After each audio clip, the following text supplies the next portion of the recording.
The purpose of this video is to overview the ITP document. It is intended for special education teachers that have already completed an ITP training with a transition teacher. This refresher highlights the components that the district is looking for in compliant ITPs. As you know, the ITP is the individual transition plan, and it is the last 3 pages of the student's IEP. Please follow along as I move through an example of a well-written ITP, section by section. This is the first section.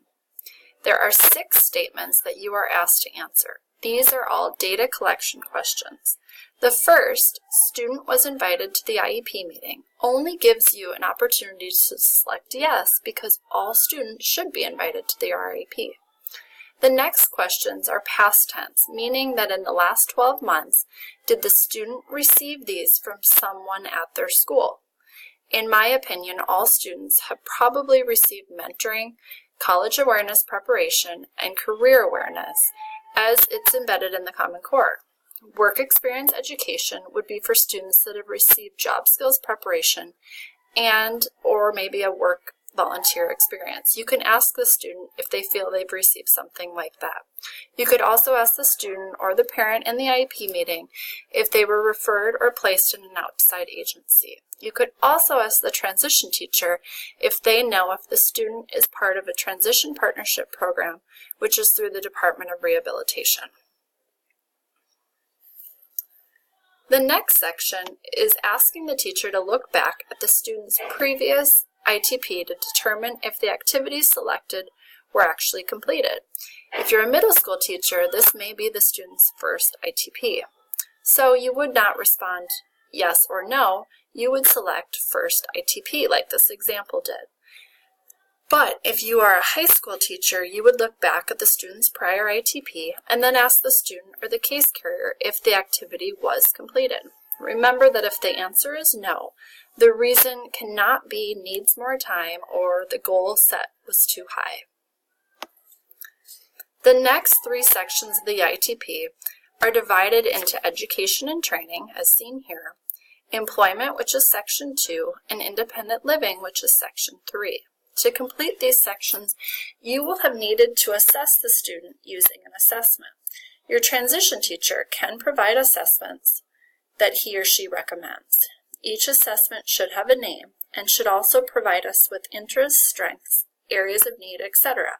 And every single year, you should use a fresh assessment so that the goals and activities can be updated. So section 1, education and training. So you choose from the drop-down which type of assessment was used.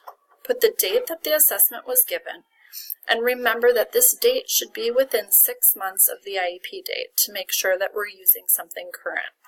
And then list the assessment name and the results in this far column.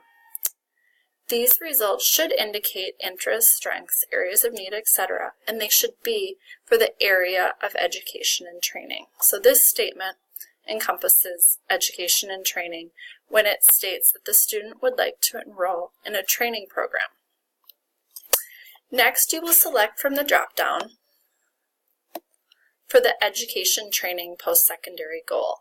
For this, the post-secondary is the key word, meaning that you are to ask the student what they would like to be doing 1 to 2 years after high school. Then, based on the assessment results up here and the student's goal, you are to select an activity. You can have the student help with this. Choose something that matches the goal. I actually recommend choosing other, and then use the text box down below to customize an activity.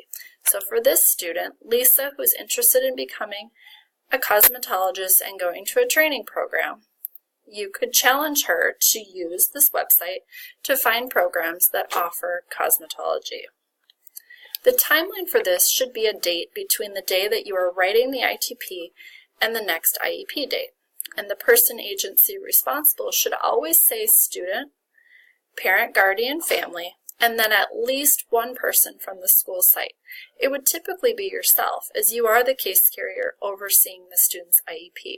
But if you do list someone above and beyond these 3 people, always ask the person for permission. And that's it for education training.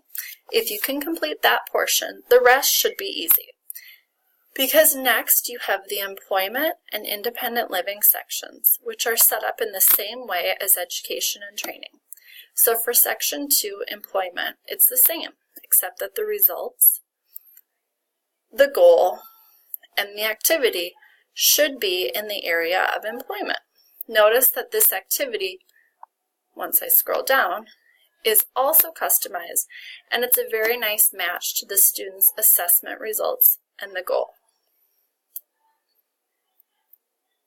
The next section, as you may already know, is the independent living section, and it is now optional, or it's to be used as needed. In my opinion, every middle school and high school student could benefit from the activities in this section, but it is up to your discretion and the assessment results if you complete this section for the student. If you do complete, follow the same steps as the others, but remember that the results, the goal, and the activity should all be in the areas of independent living. So on to page 3. At the start of page 3 is the information for the course of study. So remember that at every single IEP meeting, a course of study or an IGP must be reviewed with the parent and the student, and you must also give them a copy. You could even upload one into the IEP document if you'd like. This is why we invite counselors to the IEP meeting, so that they can go over this course of study or the IGP with the student and the family and the IEP team. They will go over the courses completed, currently enrolled in, and the courses still needed. This section also provokes a valuable conversation with parents and students as to whether the student will be receiving a diploma or a certificate of completion. So you would indicate that here by bubbling it in. In the last text box, the additional courses and activities that may support post-secondary goals is listed. You must write something here. This is a statement that does a nice job answering this section. The attached course of study lists classes and requirements that prepare Lisa for high school and post-secondary education and employment goals. Lisa is also a member of the school yearbook and volunteers at her church. So remember that for this ITP, this was for a student, Lisa, who's currently in middle school. So the statement includes high school and post-secondary education and employment goals.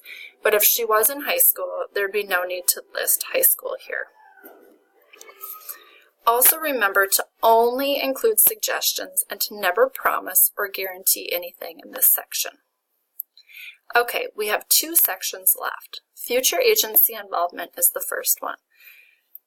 It is now the school's responsibility to invite the agency and to also be able to provide evidence of doing so. So please ask the parent, guardian, family in the actual ITP meeting if their student is currently or prospectively working with any of the agencies in these drop-downs, and also ask if they give permission for LAUSD to invite them to the next IEP. The commonly chosen drop-downs for this section is Regional Center and Department of Rehabilitation. So you will select which agency, if there is one, and then move on to the Indicator 13 questions.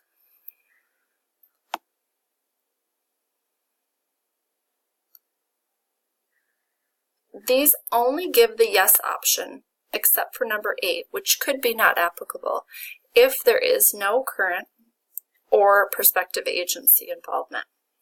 So that's it.